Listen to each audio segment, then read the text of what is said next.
Mga idol, ito yung kapitbahay ko mga idol ay nagpagawa ng lababo, shower, ayan o, shower, tsaka CR mga idol. Second floor to mga idol, ayan o. So yan. So yung sa side nila mga idol, ginamitan na nila ng pinulik mga idol. Pero dito sa dito sa bandang CR at saka sa shower mga idol, smart board to mga idol. Yung kapal gaya ng gaya ng marine mga idol, yung makapal 3/4 ata yun, mga ganito. Ito mga idol, dalawa lang yung nagastos dito mga idol sa ganitong Tapos yung tiles naman, so yan. Ang talaga tiles, tapos manipis lang yung nilagay nila na yung simento dito mga idol. So yun, tapos ito naman yung door jamb, yung door mga idol is plastic lang. UV board naman mga idol yung ginamit nila dito sa dingding. Yan, napakaganda mga idol. UV board lang yan mga idol. Yan. Yan. Parang tiles mga idol. So yan. Ganito rin mga idol. UV board din yung lalagay dito. Napakaganda yung UV board mga idol. So dito naman mga idol, nilagyan sa dingding mga idol, manipis lang na smart board. Yan gaya nyo. Manipis lang. So yun. Ito mga idol yung UV board mga idol. Ito pang dingding mga idol, smart board. Ito naman yung UV board mga idol. Dito sa kakapal mga idol. Pero para siyang mga idol, para siyang PVC. Ayan. Para siyang PVC mga idol, pero ayan para PVC. So maliit lang talaga siya mga idol. Ayan. Maliit lang siya mga idol. Tapos ito may groove yung sa likod niya mga idol. Ayan. Tapos 4x8 yung kapal din mga idol. Ito naman yung yung smart board na ginamit sa sahig mga idol. Ayan, makapal mga idol. Kita niyo yan mga idol. So yan. Malapit na mag 1 inch mga idol. Ito yun sa sahig. Ito naman yung sa bubong. So yun. Ayan.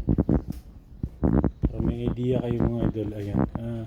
Yung ginamit lang nila mga idol metal studs lang. Studs lang yung mga idol. So yun sa sahig. Lalagyan daw ng kapitbahay nung ano ba yun? Yung tiles na parang mga idol. Yung kahoy.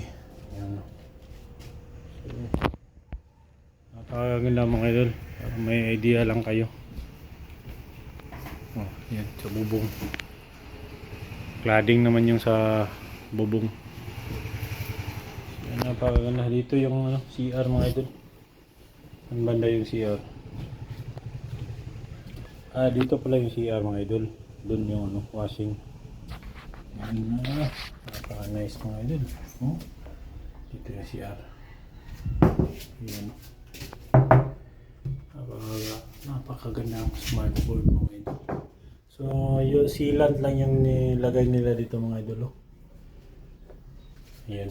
Yung sealant na white para medyo maganda naman. Meron namang sealant na transparent pero white lang yung ni-request nila. Dito naman sa bintana. Ayan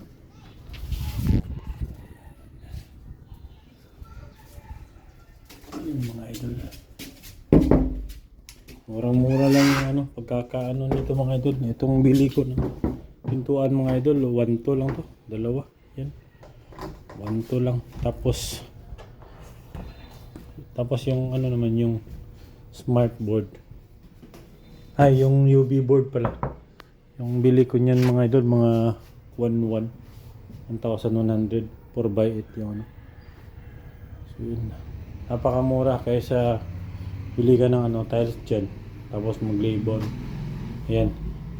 Yung ginamit pala nito mga idol, pandikit sa dingding mga idol. Ano lang, no more nails mga idol. Lagyan. Bale, isang ano ng no more nails. Yung isang bala mga idol. Bale, isang smartboard yung ano, katumbas ng mga idol. Ito mga idol. Yan, isang ganito mga idol na no more nails. Isang smartboard yung ano, ginamitan nito. Kaya yun lang yun. Yun lang yung na ano nila mga idol. Yun lang yung gasto. Tapos matibay mga idol. Matibay talaga. Dito maano ng basta-basta ng tubig mga idol. Ito, lalagyan pa to nila ng yung grout dyan. Para talaga walang makakalabas ng tubig dun. Yun, ready na yung washing area mga idol. Yan, kapal talaga mga idol. Maganda. Magandang pagkatira mga idol. So papakita ko sa inyo yung ano, kabuuan nito mga idol. So yan, yung lababo mga idol.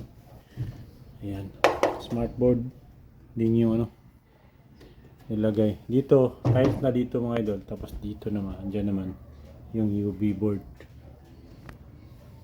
Ayan. So yun mga idol. Ayan. Ganda. Mga lapit-lapit na ito mga idol. Ayan. Ayan o, marami pang ano natira. So yun lang mga idol. I-update ko kayo mga idol pag natapos at comment nyo yung ano, mga tanong nyo mga idol. Kasi ipapaano natin, i-upload natin sa next na ano. So yun o. Punta tayo sa ilalim sa next na ano mga idol. Next upload. Ano, napaka ano nito mga idol. Napakalaki. Ito na. Sige mga idol. Ingat.